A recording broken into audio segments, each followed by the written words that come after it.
സാറേ, CUET exam എന്താണ്?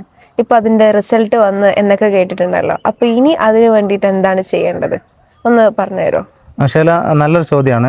ഇപ്പോൾ വളരെ റെലവൻ്റ് ആയ ഒരു ചോദ്യം ശൈല ചോദിച്ചത്. CUT എന്ന് പറഞ്ഞാൽ സിമ്പിളായിട്ട് പറയാം, നമ്മുടെ നാട്ടിൽ ഇന്ത്യയിൽ സെൻട്രൽ യൂണിവേഴ്സിറ്റികളുണ്ട്. പ്രധാനമായിട്ട് സെൻട്രൽ യൂണിവേഴ്സിറ്റിയിലേക്കുള്ള അഡ്മിഷന് എഴുതേണ്ട പരീക്ഷയാണ് CUET എന്ന് പറയുന്നത്. കഴിഞ്ഞ സെക്കൻഡ് ഇയറിൽ പഠിച്ച കുട്ടികൾ, ഇപ്പം +2 പാസ് ഔട്ടായ കുട്ടികൾ, ഒരുപാട് ആളുകൾ CUT പരീക്ഷ എഴുതി ഇപ്പം അവരുടെ റിസൾട്ട് വന്നിട്ടുണ്ട്. സ്കോർ കാർഡൊക്കെ അവർക്ക് കിട്ടിയിട്ടുണ്ട്.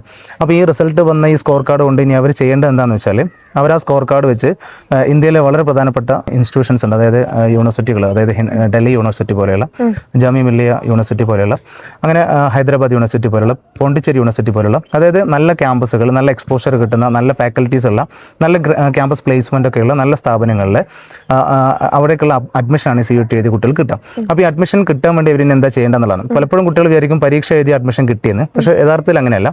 പരീക്ഷ എഴുതി അവർക്ക് ഇപ്പോൾ സ്കോർ കാർഡ് കിട്ടിയിട്ടുള്ളൂ. അപ്പോൾ ഈ സ്കോർ കാർഡ് കൊണ്ട് അവരെ എന്ത് ചെയ്യണമെന്ന് വെച്ചാൽ, ഇപ്പം ഉദാഹരണത്തിന് ഡൽഹി യൂണിവേഴ്സിറ്റിയിലാണ് ഒരു കുട്ടി അഡ്മിഷൻ ആഗ്രഹിക്കുന്നതെങ്കിൽ ഡൽഹി യൂണിവേഴ്സിറ്റീൻ്റെ അഡ്മിഷൻ പ്രൊസീജിയറിൽ പങ്കെടുക്കണം. അതായത് അവരുടെ ഡൽഹി യൂണിവേഴ്സിറ്റിയുടെ ഒഫീഷ്യൽ വെബ്സൈറ്റിൽ കയറിയിട്ട് അവരുടെ അഡ്മിഷൻ പ്രൊസീജിയറിൽ നമ്മൾ അപ്ലൈ ചെയ്ത്, അതായത് ഏത് കോഴ്സാണ് നമുക്ക് വേണ്ടത് ആ കോഴ്സിലേക്ക് നമ്മൾ അപ്ലിക്കേഷൻ ഫോർവേഡ് ചെയ്ത് അവരുടെ ഒരു റാങ്ക് ലിസ്റ്റ് വരാൻ വേണ്ടി നമ്മൾ വെയിറ്റ് ചെയ്യണം. അങ്ങനെ ആ റാങ്ക് ലിസ്റ്റ് വന്നതിന് ശേഷം ഈ സ്കോർ കാർഡ് വെച്ചിട്ടുള്ള യൂണിവേഴ്സിറ്റിയിൽ അപ്ലൈ ചെയ്യുന്ന കുട്ടികളുടെ മൊത്തത്തിലുള്ള റാങ്ക് ജനറേറ്റ് ചെയ്തിട്ട് ആ റാങ്ക് പ്രകാരമാണ് അഡ്മിഷൻ കിട്ടുക.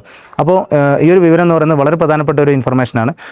യഥാർത്ഥത്തിൽ പരീക്ഷ എഴുതി അതിൻ്റെ സ്കോർ കാർഡ് കൊണ്ട് ഇനി അഡ്മിഷൻ കിട്ടിക്കോളും എന്ന് തെറ്റിദ്ധരിക്കുന്ന കുട്ടികളുണ്ട്. അത്തരം കുട്ടികളിലേക്ക് ഈ വീഡിയോ എത്തിക്കുക. ഇത്തരത്തിലുള്ള ഇൻഫർമേഷൻ നമുക്ക് കിട്ടുന്നതിന് വേണ്ടി ഈ ഒരു പേജ് ഒന്ന് ഫോളോ ചെയ്യുക. ഏതായിരുന്നാലും നല്ലൊരു ഫ്യൂച്ചർ ആശംസിക്കുകയാണ്. Thank you.